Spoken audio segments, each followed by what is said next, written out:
if people listening get overwhelmed, and a lot of people do, the number one way you get overwhelmed is what I call stacking. So have you ever overreacted to someone, your kid or somebody like that, and you feel bad about it? I would imagine once or twice. Once or twice. You weren't reacting to what the kid did. Right, it's something else always. You reacted that it happened again. Yeah. It's the stacking. Well, most of us, we take experiences, challenging, difficult experiences, we think of one after another, and then we're in overwhelm. You can also do the opposite. You can consciously, which I do every morning, this is how I do it, I do something that I call priming. I prime my brain. It's not a meditation because I found sitting and not thinking is not something I'm really good at. And I don't know many people that frankly are, right? But instead what I do is I do these 3-minute pieces, a little more than 3 minutes. And what I do is I focus on, for the first 3 minutes, everything I'm grateful for. Because gratitude is the antidote to the two emotions that mess most people up. Mess up your relationship, mess up your business, and that's fear and anger. You can't be angry and grateful simultaneously. You can't be fearful and grateful simultaneously. So I don't do it in some phony, I'm grateful. I think of 3 specific things in my life that I feel really grateful for. I usually find a little one, like today was the wind in my hair, was outside. Another one was a smile on my daughter's face when she was doing her ballet yesterday and she was so proud of herself, I could think of 2 or 3 things. For a minute, I experience them in my body like I'm there. Not like watching someone go down, a roller coaster there, thinking like you're in the front seat. And that changes your biochemistry. And now I do that every morning to start for 3 minutes. Then 3 minutes of kind of a blessing or a prayer for the people I love. And then 3 minutes, I focus on what I call 3 to thrive. What are 3 things I want to achieve? And instead of like hoping they're going to achieve, I see them, feel them, celebrate them as done. Whole thing's done in 10 minutes because if I say do something for 20 minutes, you tell me you don't have time. But if you don't have 10 minutes for your life, you don't have a life. And I do that every morning. I see that, and I see the regression that has taken place. And so when people are going off, particularly folks on the left, and they're talking about these policies and what policies are better and what's not, and then I see folks on the right talking about real life issues and stuff like that, I'm like, I hate to admit it, they make a lot of sense. They make a lot of sense because I'm here. I'm pulling up to the gas station, the price of gas. I go to the supermarket for myself. I'm not one of those dudes that just send people to go. I go. Yeah. I know what the price of milk is. I know what the price of eggs are. I know these things. Yeah. I pump my own gas unless my guy is with me, my security. I pump my own gas. I see the prices of this stuff. I'm like, what the hell is this? And so I look at things from that standpoint. And when you hear people talking about practical things. And then I saw folks on the left basically trying to guilt me into voting for you. It bothered me. I might have ended up voting for Kamala Harris because I didn't like how Trump acts. But what I didn't do was call him a racist. I didn't call him a Nazi. I knew Trump before he ran for president. Yeah. We talked on the phone. We talk at basketball games or boxing events. I knew this man. And so some of the things that were being said about him, I knew were not true. And I was saying, come on, y'all, that you got to do better than that. And I look at all of those things, and all of those things contributed to my ultimate move to Florida, because I said, it's time to think about me more and stop being guilted into looking at things through their lens. And that's where I'm at. So at your opening speech, you were basically giving the story of Passover. It was the story of Exodus, of the Jews leaving Egypt to go to the Promised Land. And you were talking about the, what did you call them? There were the 12 tribes, but there were the people that went in first. Yeah. What did you refer to them as? Scouts of the future. Scouts of the future. Yeah. I was thinking as you were talking about that seems to me to be some of these people that Trump has brought in. Trump sort of brought us all out of Egypt, and now he's sending the scouts to go look and figure out, what do you have to do? How do we do all of this? I mean, it really is beautiful when these stories can make some congruence. Well, one of the interesting things about that story is the insistence that you have a moral obligation to be optimistic about the future. And the future is akin to the present. It will be occupied by many of the same people. It's rife with formidable and even apocalyptic challenges. And that's always the case. And the question then is, what's the appropriate moral attitude in the face, even truly, of a potential apocalypse? And the answer to that always is faith, courage, and the optimism that springs from faith and courage and that isn't naive. You're required to do that morally. In some ways, that's even the defining characteristic of faith. And so what does that mean? It means what Caleb and Joshua do report to Moses when they're sent to Canaan to scout out the future. They say, Well, it's a place of formidable challenge, but if we maintain our upward aim and our covenant with the divine, then there's no desert we can't make bloom. And I think that's right. I also think that's the right rejoinder to the Malthusians, even from a biological perspective. Their notion is it's a zero-sum game and we'll multiply till we consume all possible resources. And the rejoinder to that is human beings transform the idea of resource itself, and the future is a place of unlimited possibility if you maintain your upward aim. I think that's true. And so if it's true, you're called upon to be a forthright and optimistic scout of the future. And then you're the people who lead the lost to the promised land. And yes, that seems correct. What do you think the healthiest thing is to happen to some of these people? Like, as we uncover the fraud, I'm not a huge fan of just starting to arrest people and people get caught up in things, and that's not a defense of anyone. And clearly there's been criminal abuse and fraud and all those things. Yes. But I think once we start arresting people, it puts us in sort of this cycle where we'll just all do it to each other. What's your general philosophy around that? I think the somewhat obnoxious suggestion I had was that we need something like a Truth and Reconciliation Commission, which was set up in post-apartheid South Africa, where, as long as we got to the truth and we figured out what had happened, there can be reconciliation. But the first step is we need to come clean. We need to have some accountability for what happened. And so I don't want us to have lots of arrests. I don't want lots of people to just get prosecuted. But I do think we need to have a lot more transparency into what exactly was going on in the sausage making factory. And my suspicion is that that sort of transparency will very much discourage a repeat of this behavior. I think the FISA process was completely out of control. The Russia conspiracy theories, 2016, 2017, it was completely insane, contrived, in some ways extremely malicious. Yeah. And we should come clean, and we should publicize every single FISA investigation that was made. And we should discuss who were the people who drove these investigations, and then again, I'm not sure they should go to jail or get fired, but it should be at least part of their record in their career at these departments. Right. I don't know if you saw it. I think there's the part where I'm sort of hopeful is I think we're already at a point where the FISA process is way less out of control than it was 8-9 years ago, because people are at FBI and NSA, they are more hesitant to do this because they kind of worry there might be accountability at this point. But I also suspect, it was really out of control in the recent past. Identity politics calls us always to relitigate the ancient past, the sins of our forefathers. And what I think the Trump administration should be investigating is not the distant past, but the recent past. It's more important to look into COVID-19 and Fauci and all these people than into 1619.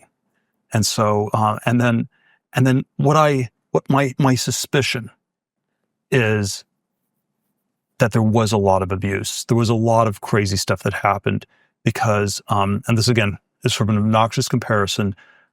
I think there was something about the Biden thing that was crazier than apartheid South Africa. But for 30 years, if you look at every single metric, health, education, employment, the country has gone backwards.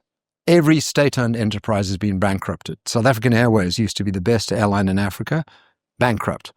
Eskom, Electricity Supply Commission, we don't have enough electricity. We have load shedding, which means 4, 5, 6 hours a day we have no electricity. The rail network's destroyed. The ANC has destroyed our country, and it is a racist, kleptocratic, and ineptocratic government. So let's talk about the racist part, because obviously that's still, unfortunately, the word of the day. It's a little hard, I think, from an American perspective, for people to realize that a government could truly govern I guess it's not that hard in some sense, but that could govern in an actual racist manner when it comes to who's getting what services and what land, et cetera, et cetera. 140 race-based laws in South Africa, all anti-white. And 8 days ago, Cyril Ramaphosa, our president, signed into law, and just hear these 3 words, expropriation without compensation. And this is just the straw that broke the camel's back. There's been endless laws, anti-white, boiling us like a frog in a bowl. And all I can say is thank you, America, and thank you, Donald Trump, for taking notice, because we are on the edge of the socialist abyss. So how do you guys get out of this? Obviously, there's a complex racial history there. How do you reverse some of this? I mean, that's an awful lot of laws, and I don't think we can internally. We have to wait till the 2029 national election, and I don't think our economy will survive. It requires some external dynamic to change it. And I think Donald Trump and America taking notice and coming in swinging with a baseball bat may be that dynamic we need. Gold has officially gone mainstream. You're seeing it everywhere, and prices just keep climbing. Every day, more and more Americans are discovering the power of gold. But how do you actually take advantage of it? How do you invest in a way that's safe, simple, and built for the long run? That's where Noble Gold Investments comes in. Their specialists are trained to help advisors like you go from confused to confident, from wondering what's next to knowing exactly what to do. Whether you're looking to roll over an old 401k into a gold IRA, or you want physical coins and bars delivered right to your home, Noble Gold makes the process simple, secure, and stress-free. You'll get step-by-step guidance, transparent pricing, and U.S.-based service from a trusted team that's handled over $2.5 billion in precious metal transactions. With Noble Gold Investments, protecting and growing your wealth isn't just their job, it's their commitment. Visit DaveRubinGold.com today to claim your free wealth protection kit. That's DaveRubinGold.com. Noble Gold, helping you build a stronger future. So you did have a guy by the name of O.J. Simpson who was in these things. He played Nordberg. He played Frank Drebin's partner. This is a few years before he got famous for other reasons. But first, why did you choose, before we show a clip, why did you choose O.J.? And you had this thing with athletes, and you've done this with Shaq and other movies. Well, aside from that, I don't really want to talk about it. O.J., the whole O.J. thing. Okay. If you don't mind, I'll just tell you this. The last time I saw him was at the wrap party for The Last Naked Gun.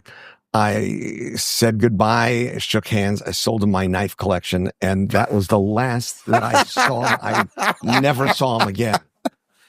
So I guess first, look, Sherry, 1962, it's 2025 now, 63 years later.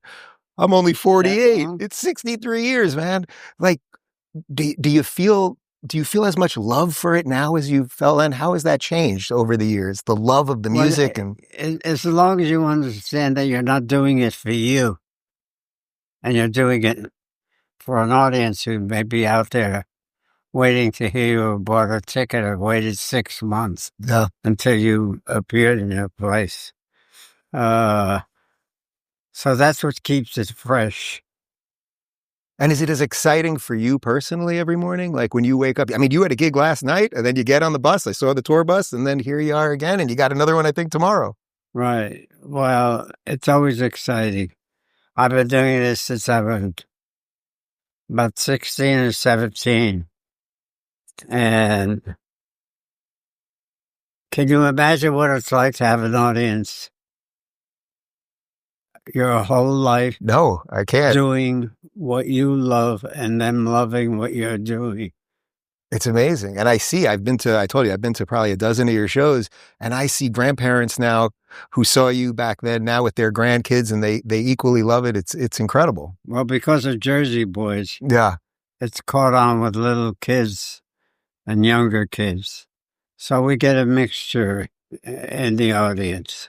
What do you think 1962 Frankie Valli, or even before that, the kid that was under the lamppost that you talk about in Jersey Boys, what do you think he would think about Frankie Valli in 2025 still out there?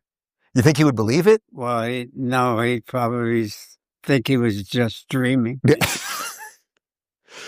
And do you like being on the road? Do you like actually going to all these cities? Traveling. But I do love performing. For me, I mean, that's really what it's all about. And it's crazy because I've seen you do this where the women are still coming to you and you're still touching all the hands and they love you and you're blowing the kisses and the whole thing. They deserve that much. Anybody who could stay with you and be a fan for as long as some of these people have been deserves to get as close to you as they could possibly get when they can. Yeah. I want to jump back to something you said earlier because you mentioned that we want to respect the Constitution. Obviously, we are a law and order state. What I've noticed is they're being very careful about sort of the outright violence and then how they push all of our laws. So in Florida, what is our policy if they're going to take over? Just it's not about throwing rocks, let's say, which obviously they'd be arrested, over an overpass or something like that. But if they're going to take over a street without a permit or something like that, are these people immediately going to be arrested? Like what is actually our policy the second they step over that line as blurry as they want it to be? Well, the Hamas demonstrations, when that was in vogue, they tried to do that in the city of Miami, and the Miami PD got them off the street in 13 minutes. They tried to do it in Central Florida on a state road, and our state highway patrol, they were able to dispatch them in 11 minutes. And so, yes, there is zero tolerance. You have no right to commandeer streets. And first of all, it's just wrong. Second of all, that has huge impacts on people's quality of life. You may have a parent needing to go pick up a child from daycare, from a camp, or from school. You may have somebody has a medical issue they need to get. And what, you're going to clog all the roads? So we have an absolutely zero tolerance policy for that. And we also have a policy that if you're driving on one of those streets and a mob comes and surrounds your vehicle and threatens you, you have a right to flee for your safety. And so if you drive off and you hit one of these people, that's their fault for impinging on you. You don't have to sit there and just be a sitting duck and let the mob grab you out of your car and drag you through the streets. You have a right to defend yourself in Florida. I actually did get invited to speak to a Kamala Harris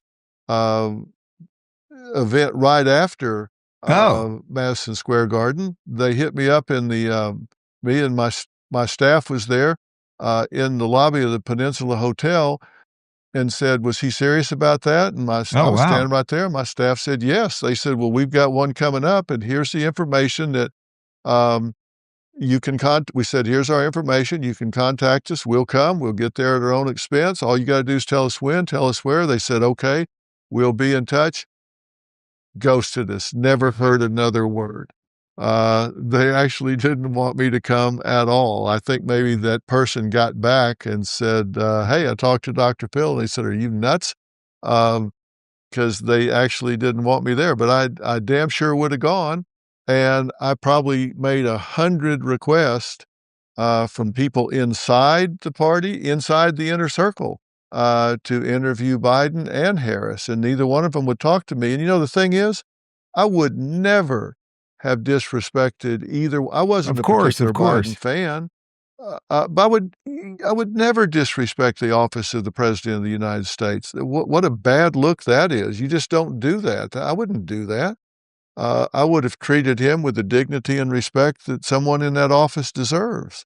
I would have asked questions, of course, but I would never disrespect the President of the United States. And I said very clearly, had Kamala Harris been elected president, she would have been my president.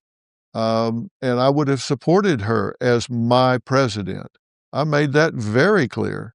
And I said, if Donald Trump's elected, he will be my president, and I will support him as my president. I've always said that. So putting the politics aside for a second, what was on the roller coaster ride of running the businesses? Obviously, the businesses are, even before the lawsuits and everything, your dad became so polarizing. How did you manage, okay, we've still got to sell hotel rooms. We've got all these other products. Now we've got a certain set of the country that's just not going to touch these things, that loved it, that loved all these products, 4 years ago. How did you manage just sort of to traverse that landscape?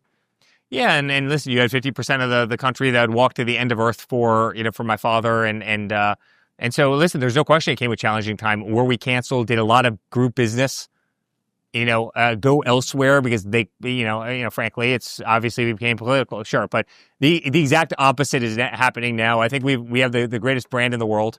I'm so fortunate to run the company. We're the best company that we've ever had by a factor of a lot, but they wanted to see us dead. I mean, every Fortune 500 CEO of a big bank was calling us up. Congratulations, we're canceling your accounts. Capital One, Chase, Bank of America. They were doing everything that they could to pull the rails out from under us. Every attorney general was attacking us and suing us. We were getting subpoenaed every single day.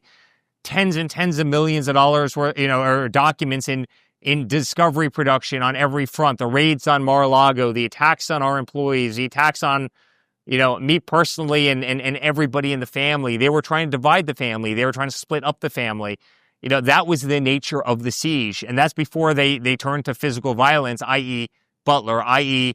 the golf course incident, i.e. Charlie Kirk, right? I mean, they wanted to do anything they could to silence our voice and put us under siege. And it's a beautiful story, and it's a story that we won. And it's a story I'm incredibly proud of. I'm not sure how many people would have had the backbone and tenacity to fight through what my father fought through and fight through what we fought through. And Dami, I think, has studied Castro's speeches because the same patterns are in play. Oh, I'm not a communist. Oh, no, I'm a democratic socialist. Oh, that's a bunch of crap.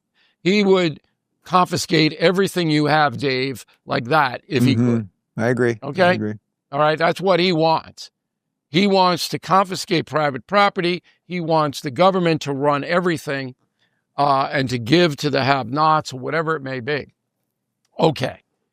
If he's elected, then two things happen right away. The police department dissolves. Because even now, many, many experienced officers are retiring, looking for other work. They're trying to get out.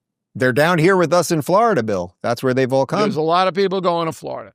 So the NYPD, and my grandfather was one, is 10,000 light, 10,000 under what they should be. You're going to have another 10,000 out of there. That is going to give license to every violent miscreant to do whatever they want to do, which they're pretty much doing now with the no bail law, okay? And Bragg is the DA, and he doesn't prosecute anything. So it's a free fire zone on crime. The other thing is economics. So where I live is just outside the New York City boundary. Real estate in my town has gone up 20%, 2-0, since Mandani announced. And that's all New York City selling their places, getting the hell out before he comes in. Because what he's going to do is put draconian taxation on everything, not just your income, but everything's going to double. Because he's going to boom, boom, boom, New York City tax on this, New York City tax on that. And corporations are going, can't do it. So they're going to go to Tennessee, Florida, Texas, the Carolinas, and the people who have homes in the 5 boroughs are moving to Connecticut, Long Island, New Jersey, Pennsylvania, wherever it may be. So that flow out, I estimate to be at 500,000 people in 4 years under Mandami. 500,000 will leave the New York City area. In a way, I see that as a kind of microcosm of what I want to do with the show. I want to bring people together. Look, I want to do big one-on-one interviews. I want to do interviews with 2 people, one either side. They're great as well. I do a lot of those. But when you have the 4 people, 2 on either side about a big issue, I make no apologies for it getting passionate and fiery.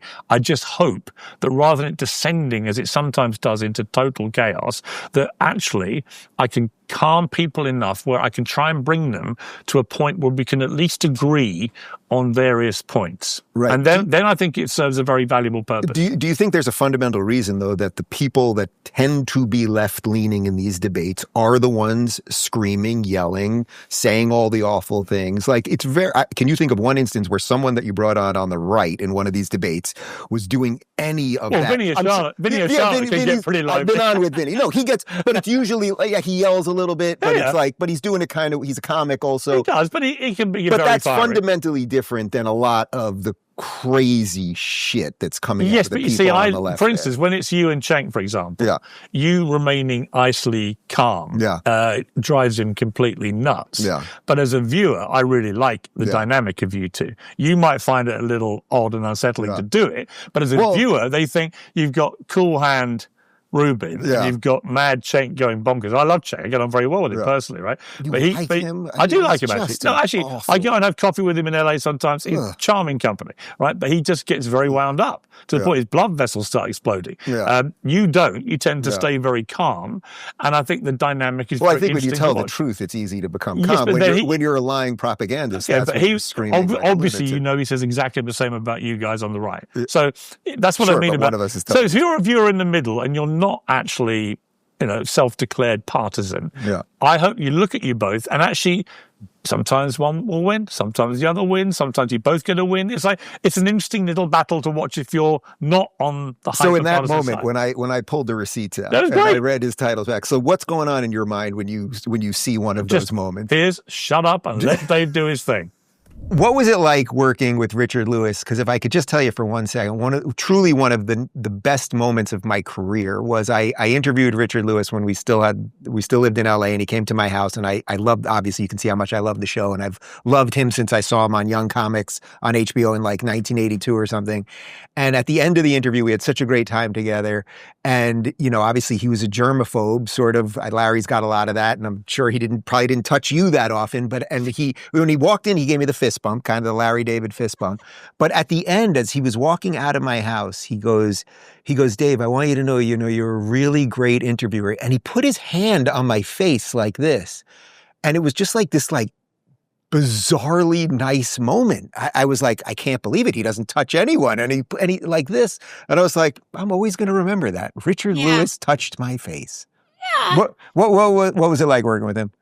Well, I do write about this in my book because I loved Richard. Oh, yeah. And like you, I was a huge fan of his before I got to work with him on Curb. And when I was younger, I used to have the biggest crush on Richard Lewis. Really? Oh my gosh. He did a show with Jamie Lee Curtis. Yeah. And I would watch the show every week and just think, oh, Richard Lewis. So when I got to work with him, it was, you know, next atmosphere. I was so happy.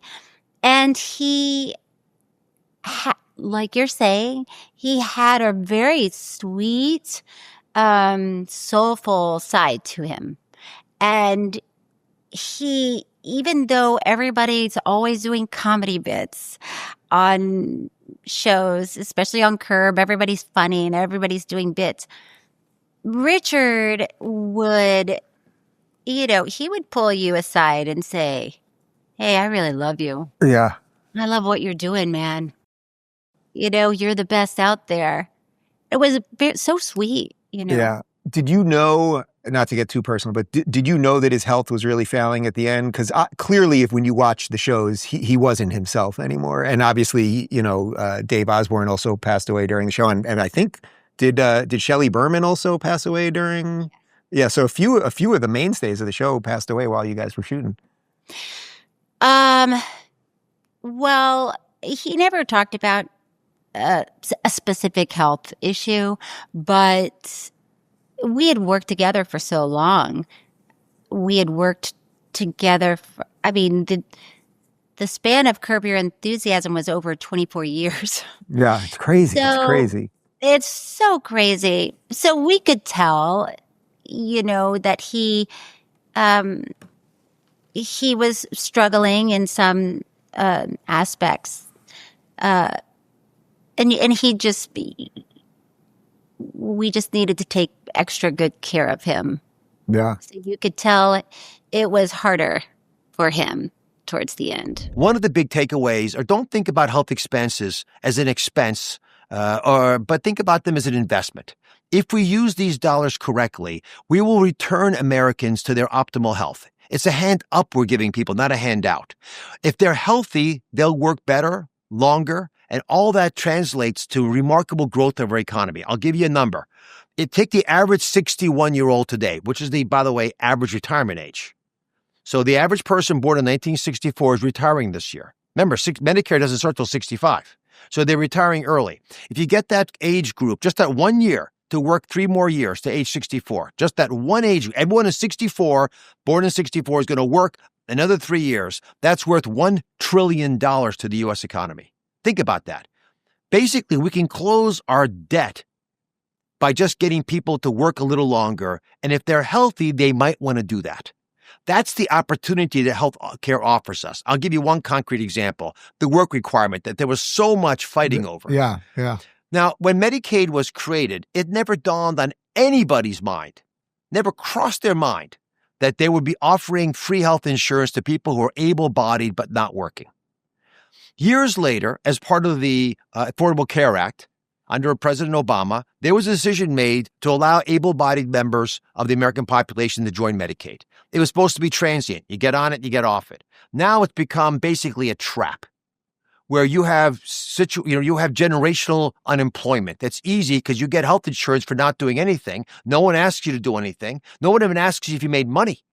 You just sit there and collect the health insurance, and it was basically you're in between jobs in essence. It was just it was supposed to be. But it's become that you never have to work. Now the guy next to you, the apartment next to you, is flipping burgers all day long, making $20,000 a year, exhausted, right? But you get the same life that he does. The poverty level is $16,000. There's no real difference, by the way, at that level. So why bother working? So what we said was, you need to engage your community.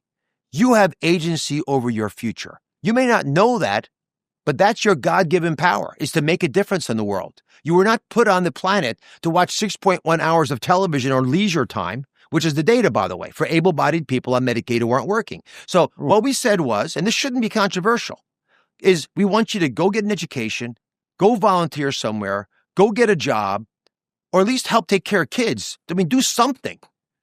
And guess what? Most Americans, when given that option, will take the deal. They'll go out and try to change the world. That's why I believe that the benefit of a work requirement will get more people into the workforce and get people to start to change their life for the better. Do you owe back taxes or haven't even filed in years? Now's the time to resolve your tax issues. With the national debate around abolishing the income tax system, the IRS is pushing back by becoming more aggressive than ever. They're sending more collection notices, filing more tax liens, and collecting billions more than in recent years. If you owe or you haven't filed, it's not a matter of if the IRS will act, it's when. Right now, Tax Network USA is offering a completely free IRS research and discovery call to show you exactly where you stand. Their programs and strategies can save you thousands or even eliminate your debt entirely if you qualify.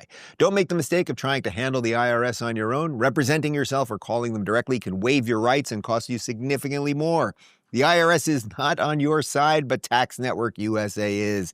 Get the protection you need and start resolving your tax matters once and for all. Call 1-800-958-1000 or visit tnusa.com/Dave for your free discovery call. Don't let the IRS be the first to act. I mean, people know the sort of the public side of all of this and leaving ESPN and the COVID stuff and canceling and all that. But in the midst of this, you were also getting a divorce. Yeah. You were also living on your own for the first time in I assume plus 20 plus years, right? Oh, yeah. And all that, and moving down here and everything else. And I've seen, one of your daughters is here. I've seen the relationship that you've managed with your girls and everything else. And when I come back from the grid, I have to take a trip within 2 days of coming back because on September 3rd is your ish. That week. Ish. Yes. Maybe I got it wrong slightly, but Yes. ish, first week of September-ish is your wedding to, of course, Dave. Another Dave. Yeah. I love Daves in my life, you guys. So that's a lot of stuff to happen in a short period. It's a lot. What did you make of those two things happening at once? I mean, basically going through the personal side, divorce and all that, and the career stuff. I mean, that's a lot of stuff to just be up in the air. It was the craziest time of my life. And I do look back and I'm actually trying to give myself some grace. I'm frustrated with some things that I didn't do quickly enough. I think we beat ourselves up when we fail. And I think when you get a divorce, it's a failure in some ways. I was married for 20 years, almost to the day, together for 27 years, from 20 to 47. I met my ex-husband in college and first boyfriend, Wow. But look what came of those. There were the majority of beautiful years. And I have 3 awesome kids from that. But I think when it fails, and as a Catholic, and you have Catholic guilt, Jewish guilt, black guilt, white guilt, only half black guilt, I've all of it. And like, I just had to forgive myself. And I mean, from a spiritual aspect, like, I thought God was going to be really mad at me. I talked to my priest, and it was very helpful in saying, okay, have you prayed about this? What has been your process to get to this point? And then afterwards. And then, by the way, when you have 3 kids, and at the time they were all in high school, like trying to make life as good as possible for them, and then to co-parent, which we did well, especially at the beginning. We did really well when they were younger. Mm-hmm. I look back on that time in the fear, because then you have to go to work and support everybody, right? Yeah. So I remember, you get a difficult text message or a conversation with an attorney, sometimes in commercial breaks, then you're back on, that light comes on, and whatever's going on in your personal life has to go in the back. Everybody does that every single day when they go into work. Everybody's got something. Did it ever bleed? Do you have one moment where it bled into it? Like actually on television? Not on television. Not on television. I think, COVID happened at the same time. It was literally 3 months after my divorce, COVID hit. It was insane. And living in the Northeast, not in the free state of Florida, completely shut down. And winter at the time, awful. I actually believe that from that moment on, like the beginning of those personal difficulties, through COVID, through suspension and cancellation and a lawsuit for the last 16 months of my time at ESPN that was public against the company for which I was still working, I did my best work. Yeah. I just learned to become a master compartmentalizer. Is that the word? It sounded like a word. I know how to compartmentalize really well now, which cannot always be good. That can be a bad thing, I think, if you just put stuff away in your personal life and even professionally too. I will say this. I hadn't given up on love or finding someone, but I had stopped thinking about it. And I never knew how to date, Dave. Like I married my first boyfriend. Like I never knew. So at one point, my kids used to mock me. They're like, "You're the only single one out of all of us." And then one time, I only dated one guy kind of seriously during those 5 years that I was single. Yeah. And Quinn, my oldest, one time she saw me texting him back, and she's like, "Is that what you're sending? Do not push send on that, Mom. Give me that. This is what you need to say." And then she's like, "Now, wait half an hour. Don't send it yet." Like there's strategy. Yada, yada. That's not the guy you're marrying. Hell no. Yeah. But like, I didn't know what I was doing, and maybe my kids were like laughing at me and mocking. Again, I wouldn't change it. And now to have met someone who went through something similar, he has 2 kids and my 3. So you guys are like the modern Brady Bunch. Kind basically. of, yeah. And I'm so grateful. But I know, and sometimes I think, man, I wish I'd met him earlier. I wish we could have had children together. They would have been really tall, athletic, curly hair, like all the. And I've met your kids. You're doing okay. They're phenomenal. Yeah. Yes. But like to continue, I'm like, well, we're all dried up, babe. There is nothing left in here at this age, menopause fully in it. Like, no, it wouldn't have worked. Just like you with David, right? Yeah. It takes every step of that sometimes painful journey to get to that day and that moment where I happened to be in Nashville, Tennessee, at a charity for veterans, because I'm a daughter of a vet and he is a vet and the son of a vet. Happened to be there that one day on a Tuesday that if I hadn't stood up to ESPN and Disney, I would have been in Connecticut doing SportsCenter, not at this event where I met the love of my life. And it turns out you have a crazy connection between your moms, right? Your moms somehow knew each other. 30 plus years ago, our fathers were stationed together in Fort Leavenworth, Kansas. So in the early 90s, they graduated from West Point a year apart. My dad, 1970, his dad, 1971. Fast forward to the early 90s, and our moms actually used to volunteer at a convent for retired nuns in Kansas. And I'm 3 years older, so I was in college when he was in high school. And fast forward to 2024, and we're at this event, and he recognized me from ESPN and came up to say hi and said, "By the way, we kind of know each other." And I'm like, oh, Lord, don't give me this cheesy ass line. Like, I've kind of heard them all at this point the last couple of years. Yeah. And when he said that and gave my mom's name, basically, I was like, excuse me? I heard you're really cute. Okay, let's talk.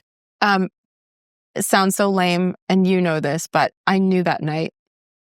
Got engaged 5 months to the day later. Crazy. I've always said, Dave, that communism is the easiest sell in politics because every society is an inverted pyramid, right? There's always less wealthy people numerically, more people that are on the lower end of the economic pyramid. And so it's very easy to tell them, look, guys, if things aren't working out, I have the answer. I'm going to use government. Government's going to be the vehicle to take more from these people. Let's flatten that triangle, right? The problem is it's the opposite of all, a rising tide lifts all boats. This is a sinking tide sinks all boats, right? So it will literally, I always joke about Fidel Castro that, he said, give us all your property, give us all your businesses, and we'll make everybody equal. And he did. He made everybody equally poor, equally miserable, and equally destitute.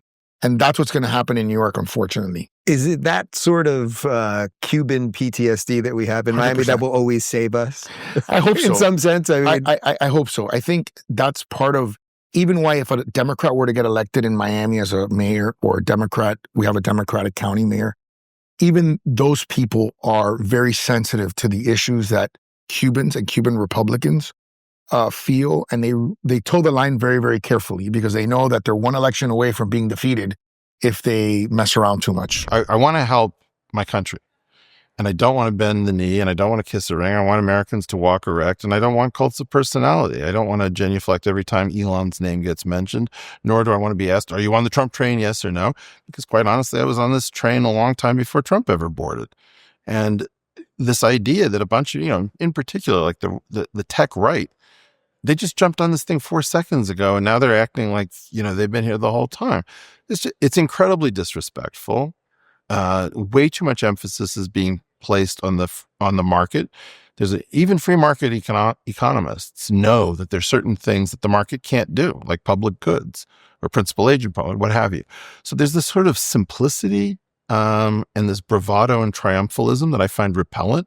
But when it comes to the reforms, do I want these people to succeed? Oh my God, you have no idea. Do I want to help? You have no idea. The problem is that I don't want to do it in terms of these cults of personality. I don't want to do it in an ugly way. I don't want to be triumphalist. I don't want to just, stick it to people. And there's way too much of that energy. And I'm also going to just be very honest. We have a situation in which anti-Semitism and other forms of bigotry are tolerated by both the left and the right to get votes. And if either of these groups would just kick out bigots like the Groypers or, the pro-Hamas left, they could have at the middle.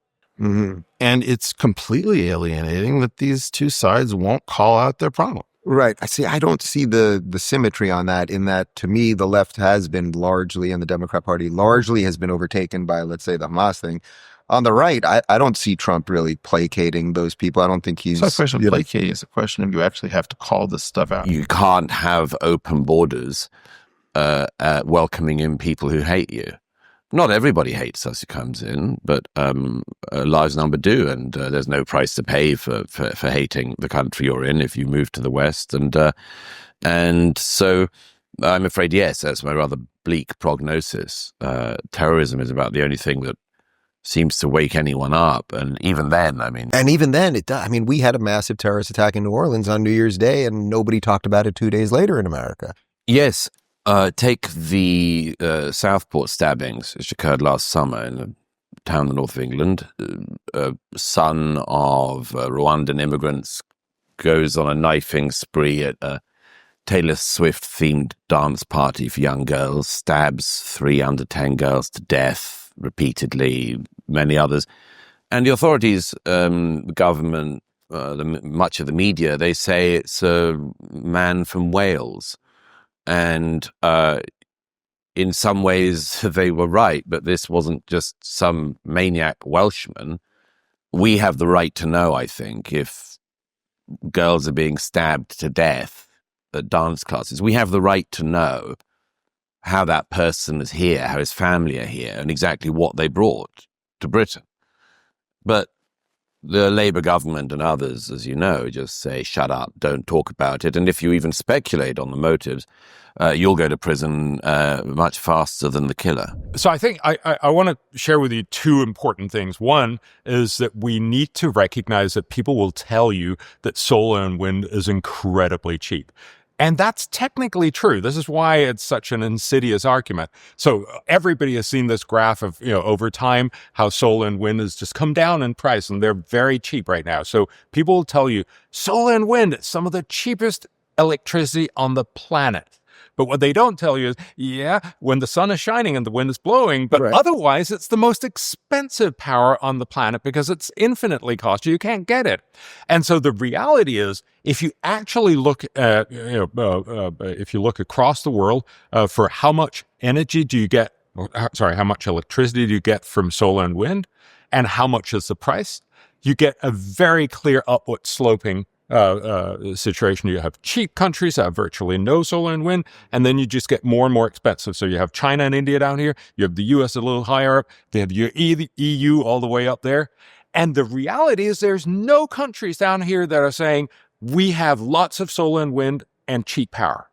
That you need to know. So currently you're being sold a tall lie. Do you have any insight into what happened on the day that Biden stepped down? I mean, was there a meeting? It seems that there was likely a meeting. I'm trying to word this totally correctly, that there was likely a meeting with Schumer, Pelosi at least, and Joe and Jill Biden. And it seems that Joe Biden wanted to continue. That's what he told the ladies of The View. He did not continue. So do you have any insight into what happened that day? That day, I don't think Pelosi was in person with him. I think Schumer had visited him days before, and it was much to his consternation, it basically failed. Biden was stubborn AF, as always, and he was sick throughout this time. So, mind you, there weren't many people visiting him. He had COVID. Also, that was a convenient excuse for him to hunker down. What I will say is, people were kept in the dark about the timing of the announcement, including the highest echelons of the United States government. For example, Anita Dunn, whom I worked in close concert with, had no idea.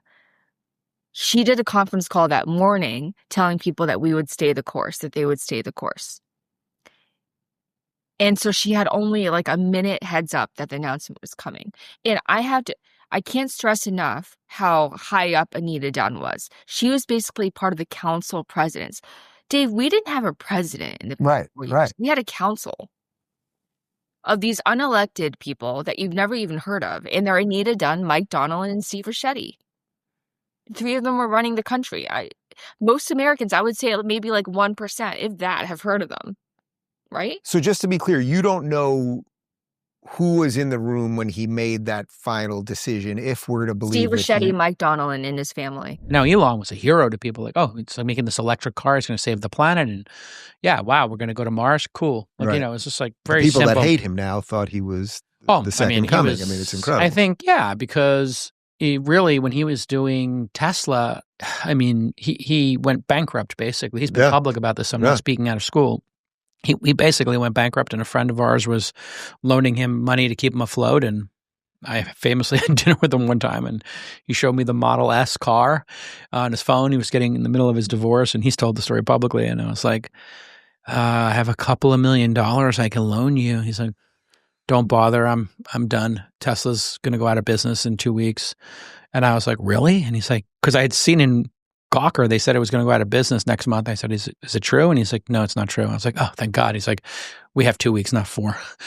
Whoa. And I was like, whoa. So this is like right before Christmas. Who did he take the money from? I don't know how I don't know the story. We were at Boa eating a steak, just the 2 of us. And he was... you were at Boa on Sunset? On Sunset, It's literally the only thing from LA that I miss. That was my favorite restaurant. Great, and it's the only place I go back to. 2 of us went there in our Roadsters. He had P1 or P2, the prototype, and I had number 16. And he just had texted me like, hey, on our Blackberries, like to date this conversation, let's have dinner. I'm feeling kind of blue. I need some company. So I went and had dinner with him, and he was like, yeah, it's kind of, I was like, what's going on with the rocket ship company? He's like, yeah, well, we blew 2 up. I said, well, what happens? When's the next launch? He's like, oh, the launch is coming next month. And I said, what happens if you blow that one up? He's like, SpaceX is gone. And I'm like, okay, well, I got a couple of $1 million. I'll ship it to you on Monday, and whatever, I'll loan it to you. And he's like, don't bother, not necessary. I said, well, Elon, there's got to be some good news.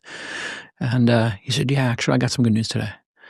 I said, okay. And he takes out his BlackBerry, says, don't tell anybody. And he shows me the clay models of the Model S.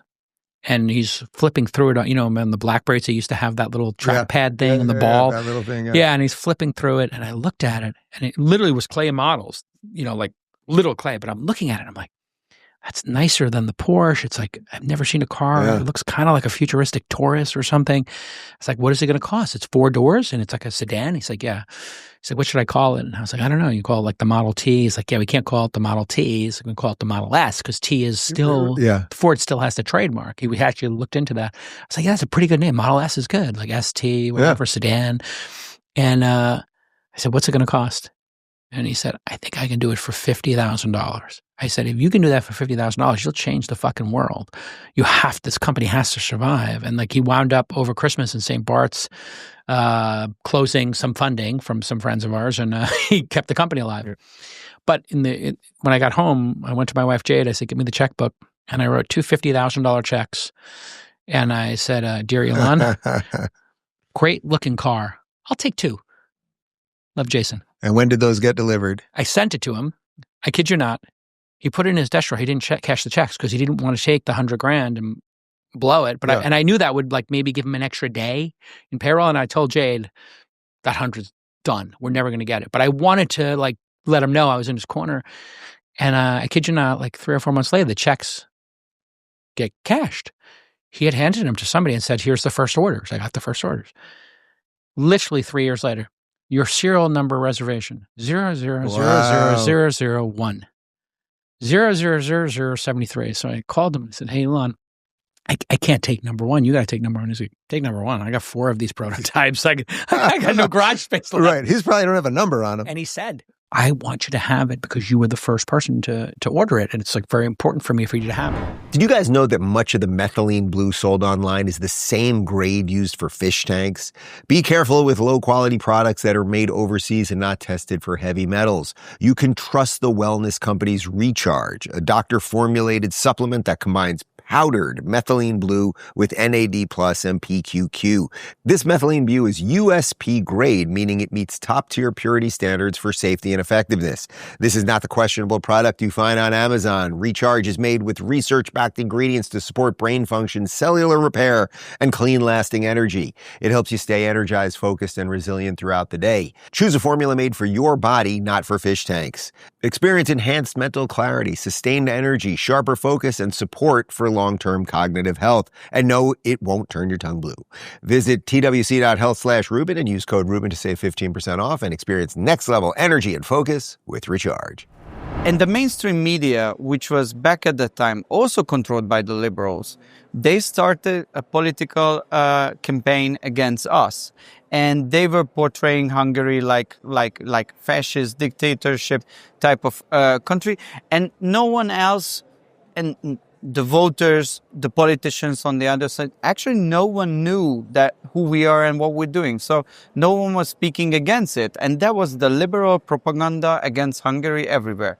But then with Donald Trump, the situation changed because I think American and people and many Western European people realized when the liberal media started to spread lies on Trump, they realized that, they are lying on this issue. So start seeing it in one place, and next thing you're seeing it. And then they realized that if they're lying about Trump, it's possible that they are lying about Viktor Orban in Hungary as well, and they are lying about many things. And people started to be curious about what's going on, and this is why we are very happy to have so many Americans who are here, and they have field experience what's going on, and they can broadcast a different context, which is closer to the truth than the liberal one. The media compilation they showed beforehand, I mean, the things they were saying about Hungary and about your prime minister, it's exactly the same stuff. It is exactly the same playbook over and over. Let's deal with the borders and immigration first, because that seems to be top of mind. And here we're in Hungary, a place that closed their borders, and they're paying the price from a European Union perspective. I talked with Balázs Orbán on stage.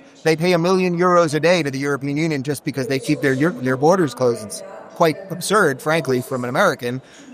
What do you do? I mean, not only do you have illegals in the country, but you also have a lot of legal people that seemingly don't want to adopt the British values that you're talking about. So there are lots of different problems here, but what has happened is an orthodoxy has taken over British institutions in the same way as it's taken over European institutions.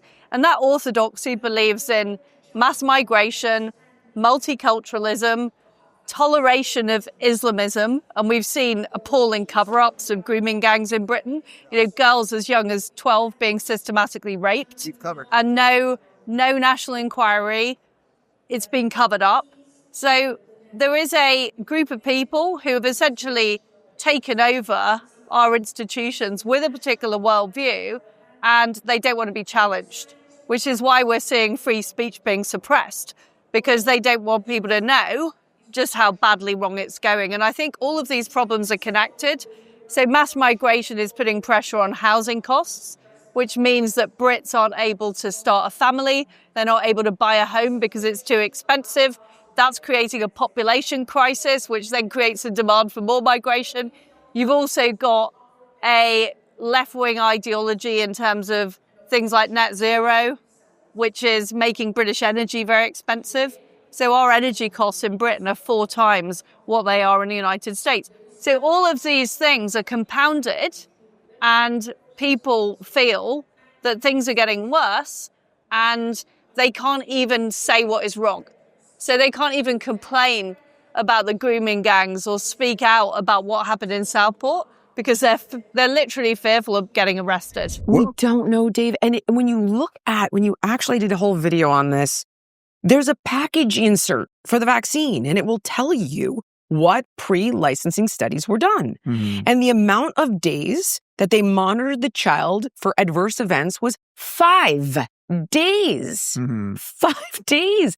We don't know. We don't know. And when you're taking this kind of a risk with a disease that your kid is probably never going to get, and if there is a risk, we can test for that risk before vaccinating them. What ended up happening was Merck created the vaccine. This is, I don't have concrete proof of this. This is what I've heard. This is my opinion on the matter, but Merck was asked to create it. And it was initially, this is fact, recommended for intravenous drug users and sex workers. But that group of people, that demography, is not really interested in preventing disease, so they didn't get it. Right. And Merck's like, we're losing our ass here. Just FYI, we're getting killed. So they lobbied the World Health Organization to make it a mandate. They lobbied the CDC to get it on the schedule. They funded the Every Child Buy 2 campaign, which I think was headed by Rosalind Carter. This is all true. And now it's a guaranteed sale once it's on the schedule. It is an $8 billion a year business, projected to reach $13 billion by, I believe it was 2032. We don't know. I don't want this to sound arrogant, but I'm going to say it anyway. I actually think that a lot of people from the progressive side don't want to come on and have to justify their positions in terms of arguments, facts, reason, the basis of so much of our knowledge, which is historical understanding. They don't want to go there. As Ayaan Hirsi Ali puts it, we're in danger of turning our democracy into an emocracy. Mm-hmm. Democracy can only work when you're clearly committed to reasoned, evidence-based debate. You will not produce good policy out of a truncated, a bastardized, a silenced debate. It can't happen. That's the story of the West today. We're not seeing good policy because the debating processes are so tortured, so maligned, if you like, so broken down. And because we don't think truth matters anymore. Who was it? Thomas Sowell made that interesting observation. It's not that little Johnny can't think, he can think. It's not that little Johnny can't feel, he can feel. The trouble is that little Johnny thinks that feeling is thinking. And so very rarely do people say no if they're interested in having a debate about something where they've done deep research and where it really stacks up. But there's a lot of people now who have high public profiles that are not doing that research and can't justify their arguments. That's my impression. If it sounds arrogant, I'm sorry, but no, I don't think it sounds arrogant. I think that's kind of just where we are at as a species, partly because of the internet and partly because of success of the West has left us kind of fat and dumb, and well, I guess that would be the next question. Do you think that some of this, what you just described, is just a function of the success of the West? In Australia, undoubtedly. That's interesting. Undoubtedly. Generally speaking, both Australia and Britain and also the United States have got far more to be proud of in their past than to be ashamed of. So why do you think that our countries and most of the Western world seems to be going through this internal strife about its history? Is this all connected to sort of leftist politics and guilt over the past, or is there something else going on? I think a lot of it has to do with cultural Marxism. A lot of it has to do with perhaps the decline of faith generally, faith in institutions as well as religious faith. I used to be very confident in the long-term survival and success of Western civilization because I thought that our civilization, unlike almost all of its predecessors and current competitors, had a capacity to learn and adapt from others. Mm-hmm. I think that self-critical capacity, which has been so important to our survival and success up till now, has to some extent mutated into a kind of self-loathing, and this is very destructive. It's very destructive. Yes, look at yourself in the mirror and say this can be better and that can be better, but don't look at yourself in the mirror and despise what you see. In the recent 2 or 3 years, we've seen a massive influx of people. We think there are almost as many as 2 million new immigrants, which on a population of 27 million is a significant chunk, which has been a policy of this Labor government, including recently allowing the widows or brides from ISIS to return to Australia, which is a very, very dangerous and controversial thing to be doing, of course. And so the dynamics change. What is their argument in a place that has this many resources, that is this big? What is the argument? So we're going to bring in 10% of the population in 2 years, or well, the argument that would be used is that COVID, there was almost a moratorium on immigration, and we need to catch up. So that's the argument. And the argument is also always about skilled labour, and we don't have the expertise in certain areas. The truth of the matter is that I think people are just coming in and working, normal jobs. And of course, the net effect of that, in many respects, has been a press on housing, a press on living standards. And there are stories in Australia now of people, places like Sydney and Melbourne lining up with 200 people for a single, bedroom apartment. So the effect on the cost of living and the lifestyle in Australia has been quite dramatic in a short amount of time. We're all very worried about that. I'm very worried about it. And of course, this country was built on immigration. So this is, as they say, not about hating the player. It's about the game. The numbers are extraordinary at the moment. The United States had this same problem. It was illegal immigration. This is legal immigration. But the effects are the same. And, you have to be in control of your borders in a country like this. And I'm very worried about where we're headed. One of the bullet points is that it's a field manual for understanding Washington. What do you think? If there was one thing that the average person that kind of pays attention to politics, but not the way you might or that I might, but that just kind of is paying attention, what is the one thing that they don't understand about how it all works or doesn't work that they should understand? Well, this explains a lot. I would explain to them that in Washington, D.C., normal is a setting on the clothes dryer. In Washington, D.C., common sense is illegal. It doesn't have to be. If we had a return to common sense, you'd have better government. And that's why I've said repeatedly in the book, the water in Washington, D.C. is not going to clear up until you get the pigs out of the creek. It's just that simple. I try to make that point in the book. It's not a policy book per se. It's a story book. I talk about policy through stories. Some of the stories will make you laugh. Some are deeply bizarre. They're all true. And I think the book I hope it'll make folks think, understand how we can fix it. might make people laugh a little bit, might make them day drink. But everything in the book is true, and I do it through actual stories and experiences that I've had. It's a good book if someone starts day drinking while reading it. That kind of...